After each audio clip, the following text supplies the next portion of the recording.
Broadcasting live from the Subaru of Gwinnett studio inside the Sonesta Gwinnett Place Atlanta Hotel. It's time for Case in Point, presented by Paradigm Security Services. We are the cornerstone of security in the Southeast. Hey everybody, welcome to Case in Point, presented by Paradigm Security Services. I'm your host, Rick Strawn, president of Paradigm Security Services, and we're excited to be with you today on Business RadioX. We're coming to you from the Subaru Gwinnett Atlanta studio, located in beautiful Sonesta Gwinnett Place Atlanta Hotel in Duluth, Georgia. Each week we plan on featuring businesses in the Atlanta area, especially those that serve the Gwinnett County area. While all businesses have security concerns, not all are about physical security, and we will touch on that and all related aspects of security through the course of each show. Our guest today, and I'm really glad to have him here, is Greg Cantrell. He's co-chair of the GO Gwinnett Advocacy Committee, and Paige Havens, who is over communications. And we're wanting to talk a little bit today about this transportation referendum that just seems to be on everybody's plates today and everybody's talking about, and get some of the, maybe get some facts out that answer some of the miscommunication or discommunication that, disinformation that's been put out, and get to the kind of the heart of it and maybe answer some really good questions. So I'd kind of like to start out first with, let's just say, Greg, Paige, welcome. And who is Greg Cantrell? How did you get to here, and why are you doing it? Well, Rick, I am a lifelong Gwinnettian, born and raised in Lawrenceville. I'm a real estate broker, been doing that for 26 years. And I went to Leadership Gwinnett a few years ago, and it talked about being leaders. And this is something that I just felt like we needed help with leading on, and I was asked to be a leader with this campaign, and I agreed and taken it on, and here we are. Well, that's Leadership Gwinnett will get you in a lot of places you never knew you were going to be, I can tell you. Yes, it will. How about you, Paige? Well, good morning. Thanks so much for having us here today, Rick. My pleasure. I am a marketing and community relations consultant, and I do a lot of advocacy work on a lot of different levels in our community, and helped create lots of positive change throughout the years here in Gwinnett. Have worked for the chamber in the past, and have worked for the university system. Have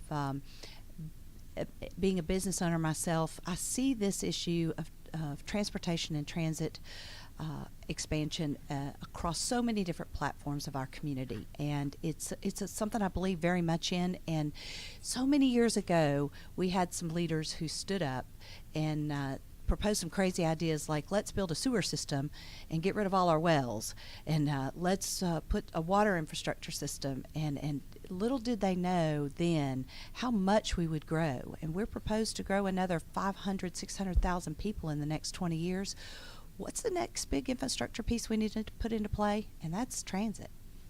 I have a tendency to agree, and just to be clear so that we have transparency, I am a proponent of this, but like a lot of people, I've had my questions. And one of the things that I've talked about on this show earlier with other people is, like Taylor Anderson, is, people, before they make up their minds and they make a decision on this, there's, you can listen to the negative, you can listen to the positive, but you really need to look at the bill and really read it and understand what it's all about to make an informed decision before Right. you don't just take, well, what do you think? Well, I don't like it. Well, I'm going to vote that way, or I like it. I'm going to vote that way, either way.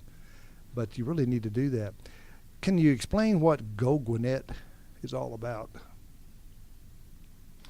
Well, once again, it's the Advocacy Committee, and as we sat down at the very beginning, with this being transit, it is, let's go, let's move Gwinnett forward, and this transit is, a way to do that with infrastructure. And it was just kind of a play on the fact that transportation gets you going to places. We are an officially registered ballot committee. So we have done everything very legally and transparent. Those who fund us are matter of public record, and we somehow you have to put some structure into advocating for an effort like this. The county can educate us all day long, but they can't advocate. So it's important that some leaders in the community step up and educate people about the positive aspects of this, and that's really our sole purpose. And here's the thing: is Paige talks about educating there. It's not as in if people don't know things, but it's kind of educate, inform, to truly look at the facts about things. It's not, downgrading to someone to say to educate, but to inform them of the facts. Absolutely, and making that informed decision is kind of what we're here to try to help people do. Now, of course, there's been a lot of discussion and social media and everything else about the ballot itself.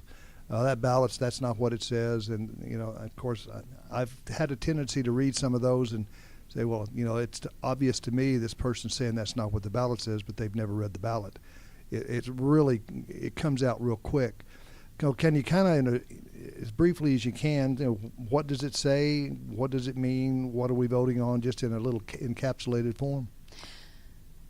Well, the actual question on the ballot is going to read: Gwinnett County has executed a contract for the provision of transit services dated as of August the 2nd, 2018.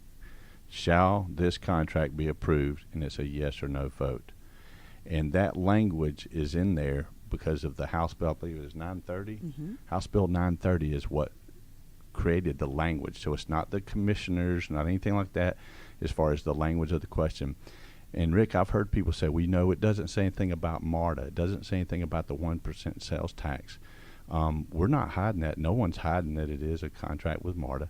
And no one's hiding the fact that it is a 1% sales tax. And I've had people that say that, or I've heard, let me put it this way, I've heard and seen on social media, it says, well, that right there is the reason I shouldn't vote for it. So my first question is, if we put 1% in there, or if 1% was mentioned in there, or MARTA was mentioned in there, does that then mean that they would vote yes? Because it seems to be that that's the reason they're voting against it. Just because it's not there. Yeah, just because it's not there. But that's... So let's be really clear.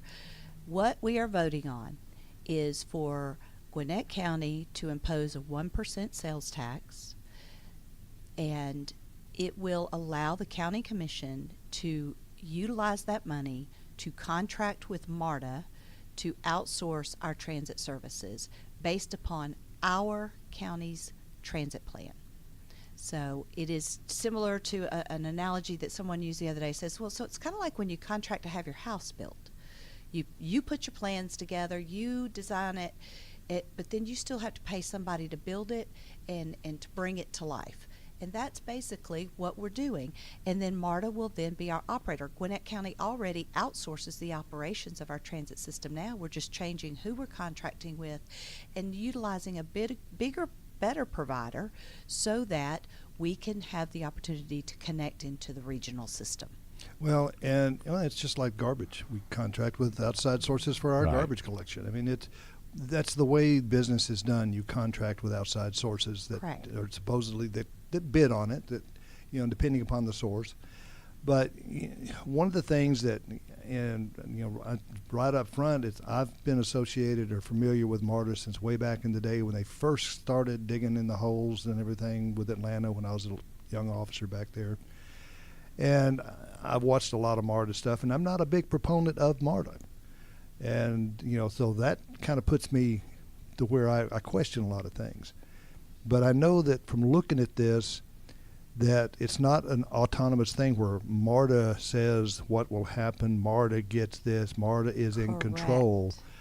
And that, of course, and I will say the management from MARTA has improved a lot over the last few years. The structure, Rick, here's an interesting thing that I've learned as we're working through this is it's either 6 or 7. I need to get exactly whether it's 6 or 7. 6 or 7 of the last few years, the last 6 or 7 years, MARTA has balanced their budget.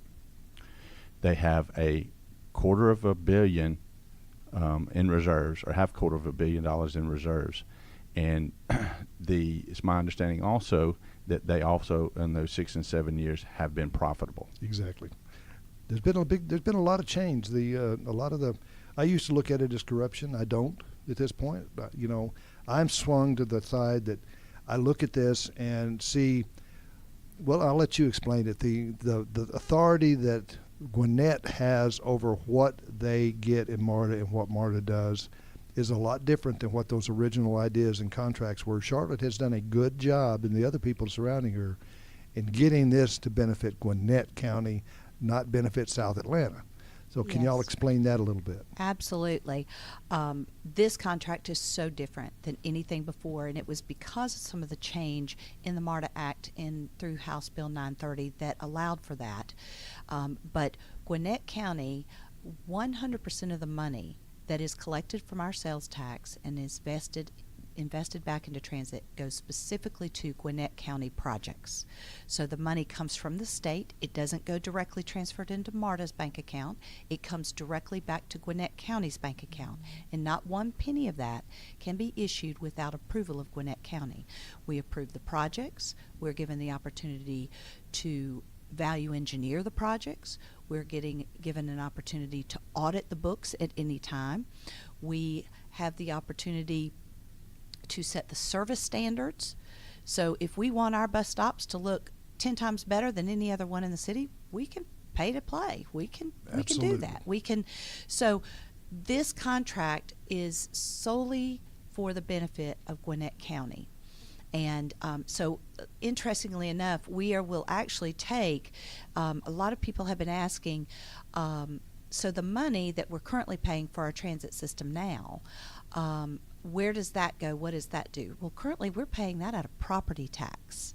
And so that money will actually be able to be returned into the general fund to utilize for other purposes, because this new transit contract would allow for the new sales tax would allow for that full funding of the transit plan to come from that source of funding then. And that's a big issue, because a lot of people, that's the first time I've heard anything at all about what's currently being spent would go back into basically the coffers. Yeah. And the new funding is what will be working with all of it, and that's the first time I've heard anybody say that, which is an excellent point. Well, and one thing we have to remember is sales tax. We have such a tremendous track record in this county utilizing SPLOST dollars, both for our education and for our transportation. So we're basically creating another SPLOST account that allows us to spend it solely for transit. Transportation. And so also 1/3 of that money that we collect through sales tax comes from people outside our county. So Gwinnett County residents get 100% of the benefit at 70% of the cost. And that's a big deal. It's much more efficient and effective than property taxes. Well, I hear a lot of talk about a 30-year plan, and can you tell us what's included? It's about so much more than just a rail line. Yeah, I've seen a lot of things on social media where it says we're going to be doing this tax, and this money that's going to be collected is strictly for rail going from Dorville to Jimmy Carter, which that is one key of this plan.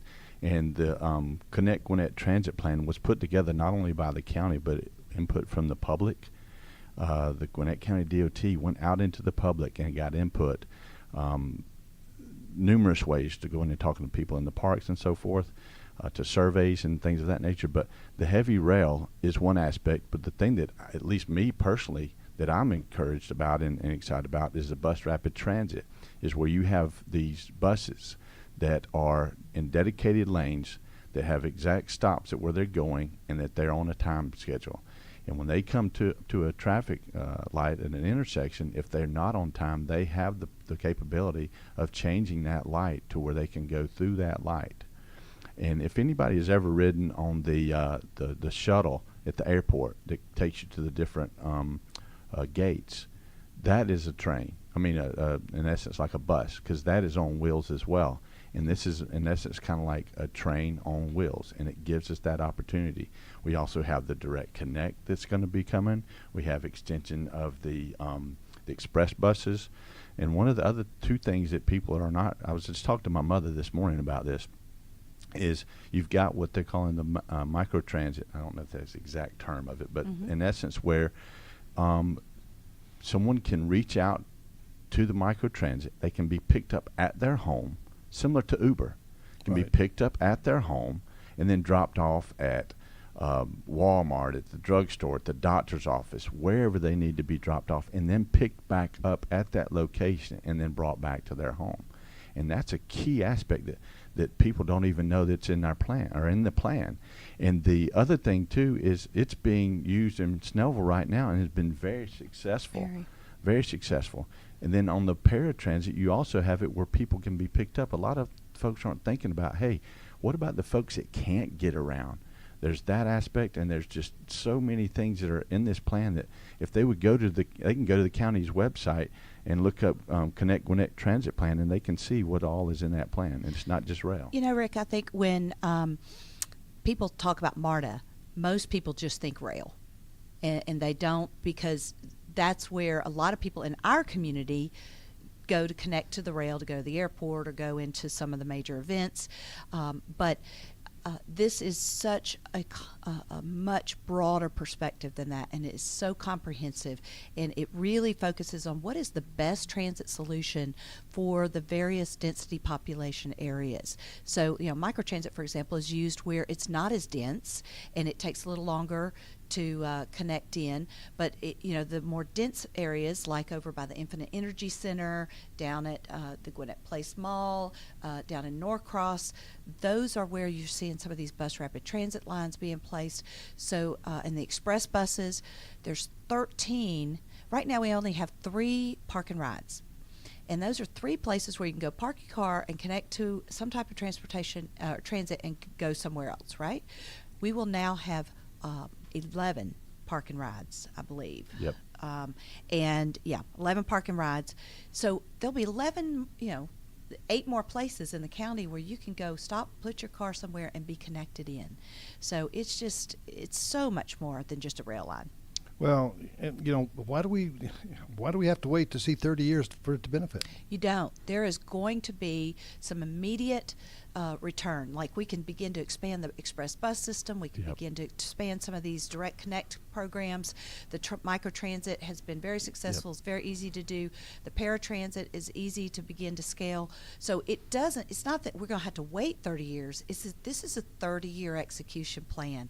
So there will be some things, but it's important to realize that something like heavy rail, and a lot of people are saying, well, I don't like it that we only have 5 miles of rail. Well, it's $250 million to build 1 mile of rail.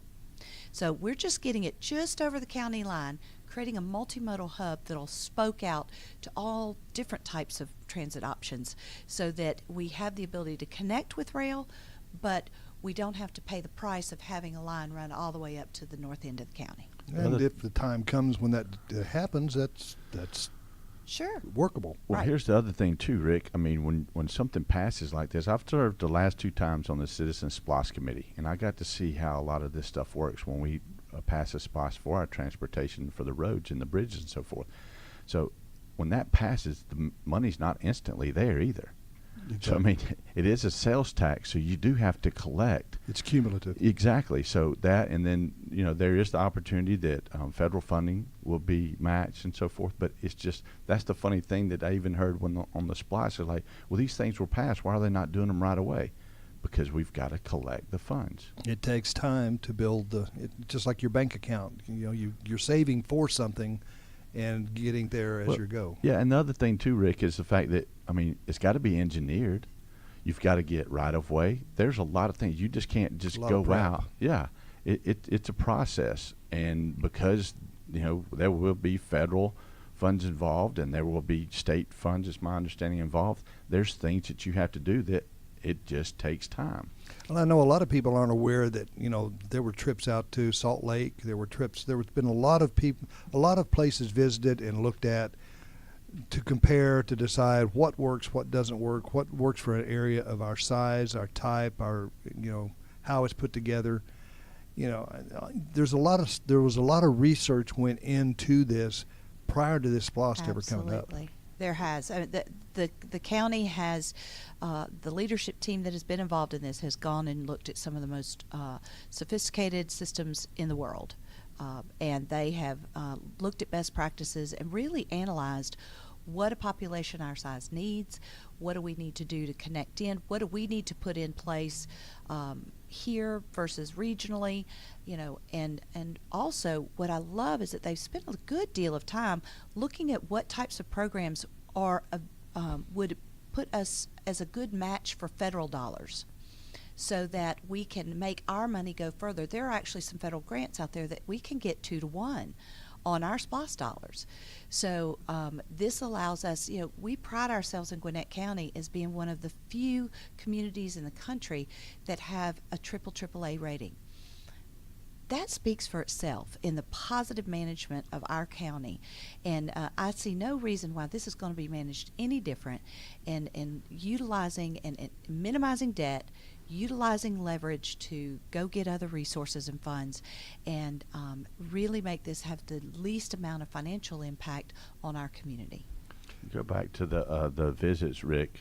Through the strategic leadership visit that the chamber does every year, where you go to a different community and not only look at transportation, look at education, look at arts, look at redevelopment, look at all these aspects when we go on these trips. And I went on the one to Salt Lake, and I went on the one to Toronto. Those are the two that had the bus rapid transit. Right.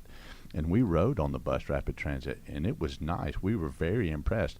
And the city we went to in Toronto is called Markham, and it's almost identical in the size as Gwinnett. Is almost the exact location northeast of downtown Toronto, where we're northeast of downtown Atlanta, and they are already using that bus rapid transit successfully.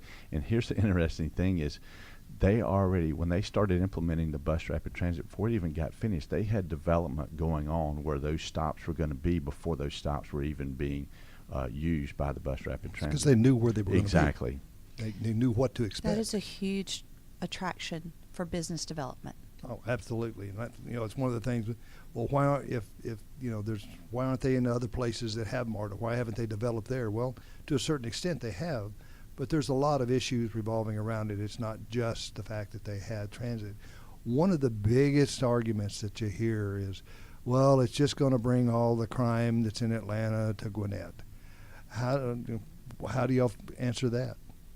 Well, I've been extremely impressed as I have learned about this issue, that the extent of MARTA's security system. They have SWAT teams, emergency response squads. Full time. They have canine units. They have bomb squads. MARTA is actually ranked as the number 2 safest transit system in the country, only behind Texas. And they are I think the 8th largest system in the country, and they have a full coordinated force. But in addition to that, in the contract that has been negotiated, there was specific language written to write about the intended collaboration with Gwinnett County's law enforcement and what is expected there. Remember, I talked about standards, service standards, and part of that that's written into the contract has to do with security. And so, we can put the infrastructure in place to enhance not only our current forces, but enhance MARTA's forces as well in our community. We met a guy last night that he is part of MARTA's security. He's at one of the higher levels in their security, and he lives in Hamilton Mill. And he explained all the cameras that are on the trains, on the buses, and the stations currently. And when he got finished explaining to the group that was there in Hamilton Mill last night, everybody's like, well, we didn't realize that. We didn't realize how secure MARTA It's quite an currently is. intensive setup. And here was an interesting thing that he told me, and I hope I can recite it correctly, but he was stating that the MARTA police force has the most dense police force. In essence, they have more officers covering the smaller area. The second one in the state, only behind the city of Atlanta. So I thought that was pretty interesting, that the fact that they have more officers than the space that they're covering compared to Gwinnett County and other, which Gwinnett is great, but the law enforcement, but that they are more dense with their officers. Well, a lot of people don't realize it is a post-certified police department. Yes. And a lot of people don't really realize that. They actually have some national rankings as well, recognized by Homeland Security and some other certifications that just really show that they are one of the most respected and awarded police forces in the country. So we pair that with our already exceptional police workforces here, in cities, in the county, in the sheriff's department. I mean, I think it speaks volumes that the Gwinnett County Sheriff and the Gwinnett County DA's office have both come out endorsing yes for this MARTA vote. Yeah, that was biggie. I mean, that came out a couple of days ago. Yes. That hit. That was great. And another thing, Rick, is studies have shown that transit doesn't do anything in as far as increasing crime. There's studies out there that people have done, as opposed to, well, I just heard. That's a perception issue, Right. and that's something that MARTA's worked very hard over the last few years to try to correct that perception. I know there's a lot of people that say, well, not that many people use transit. We don't need it. Why do we need to pay for it? What you say? A lot of people say, well, I look at the Gwinnett County buses now, it doesn't look like anybody's riding them. Well, because we have a minimal system now, and they're not going to the right places. So that's one thing that this transit plan and analysis showed was the bus lines don't specifically line up the way we need them to line up to get the people going where they need to go. So that's part of this plan, is to correct that. But and also it allows for more east-west connection as well as north-south connection. We need this for so many reasons. Workforce development. Many people don't realize that over 200,000 Gwinnetians leave Gwinnett every day to go to jobs elsewhere. And 190,000 plus come into the county. So if you take those two numbers together, we almost have 500,000 people coming in and out of our community every day. How great would it be if we could continue to grow the companies coming in and generating new workforce? But the millennials are demanding transit. They are absolutely. I have two 20-year-olds who have said, no way, I'm in town. My son lives within walking distance of a MARTA station and within walking distance of work. And he has bought 1 tank of gas in the last 2.5 months. Must be nice. Yes. So we can't comprehend that out here, but we could, with this vision, begin to develop that type of quality of life and community. But the new companies moving in are demanding transit. They are now requiring, as you look at the checkbox of what corporations look for in a community where they're going to relocate a major corporate headquarters, transit is now a box they must check. Absolutely. And so we can't check that box, and the competition is big, so we're going to continue to lose industry. We've already lost 5 or 6 major employers in the last 2 years. One that was started right here in Gwinnett County and NCR. left, and they didn't go East Rock. That's right. West Rock. West Rock, I'm sorry. That they left, and they didn't go in town. They went over, if I'm not mistaken, in the Smyrna area, right near a transit station, because they wanted that. And to lose someone who started their business here and was a Fortune 500 company, and very much an advocate, and a great company to have in our community. When you look at those things, and NCR, like Paige mentioned, State Farm, look at the folks that have moved their headquarters here to the Atlanta area. They are located right near transit. And for me personally, will I use it? Yeah, I'll use it. Will I use it every day? No. But me and my son, anytime we go downtown, we go and get on the train instead of having to worry about parking downtown when we go to a sporting event.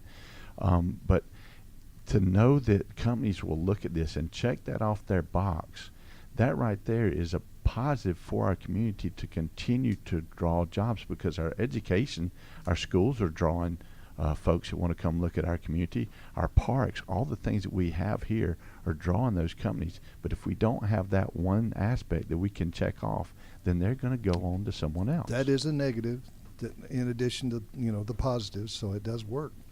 Well, some people have a lot of concerns about negative impact on property taxes. We've already talked about safety.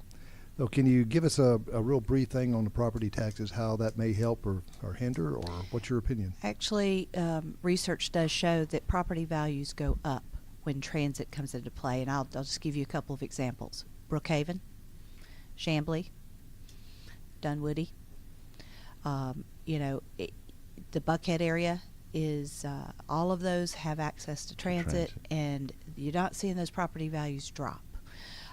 We're also seeing that it helps to raise the property values on the commercial side as well, which we need as a community, because that helps offset the need for property tax raising.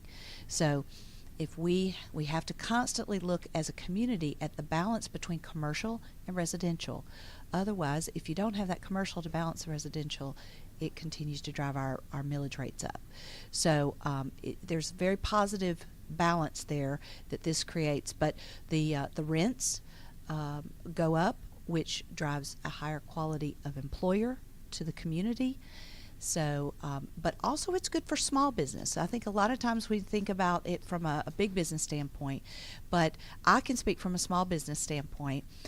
I only have so much bandwidth, and I can only travel to so many places throughout the day. How awesome would it be?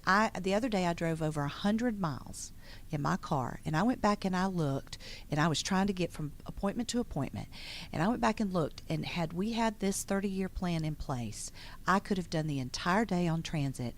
In those hour-long times that I was in the car, I could have actually used that to respond to clients, to do something that was billable hours.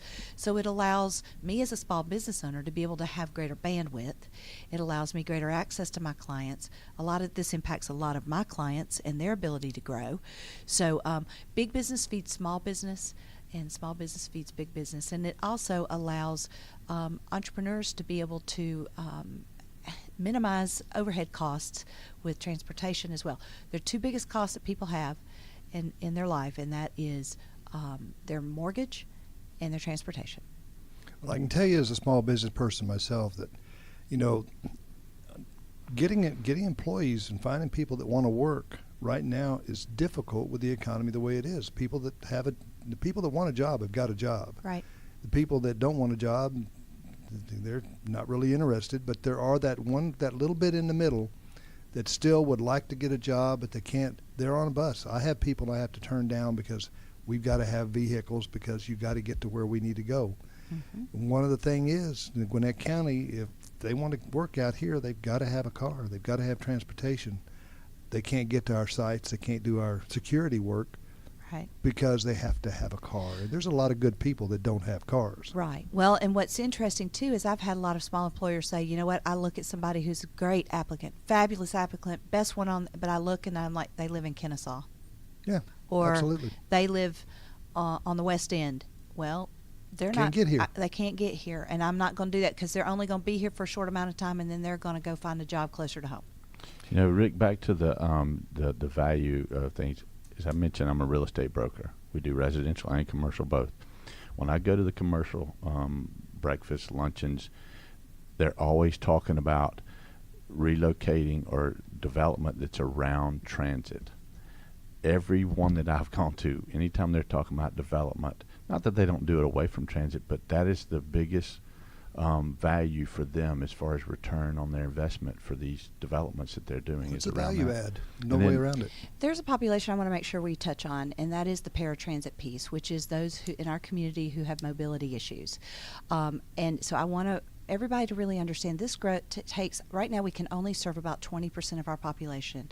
This new plan will allow us to extend that very quickly to serve 65% of our population. It's a big jump. It's a big jump. And so that's a whole nother level of workforce. A lot of those people just can't work and be productive, independent citizens in our community because they don't have the mobility. So this actually opens up another workforce opportunity for those in our community who are disabled. So also, I don't know about y'all, but I'm not looking forward to the day that I got to sit down and tell my mama she can't drive anymore. Yeah. And this new paratransit and the microtransit plan allows, as the aging of our community takes place, it allows mobility options that they wouldn't have otherwise. So this is so much more than just us and us just getting in our cars. This is about future generations and what is coming down the pike, and we have got to be visionary about this. It's about planning, too. We had a gentleman stand up in our Rotary meeting the other day, and it was really great, the things he talked about as far as if we're truly going to be leaders and we're going to look ahead and plan ahead, this may not be something that, maybe some of the older generation says, hey, we'll never use it. I don't know we'll ever get to use it because of time frame. But if we are true leaders and we want to plan, then we have to think about not just what's in it for us, but our kids, our grandkids. And if we really like, being in Gwinnett and me being a lifelong Gwinnettian, Gwinnett is me. That's me. I care about this community. I don't care what anybody says. This is my home, and I want this community to continue to thrive and do well, and this is a way to help do that. Well, I can't say that I disagree with all of this. And we have had some fantastic information, but I know we've only just touched the tip of the iceberg. Just scratched it. And, there's a lot more information that people can gather. They just need to reach out. And I know that reaching out to GO Gwinnett, yes, it's an advocate, but you'll get information and facts.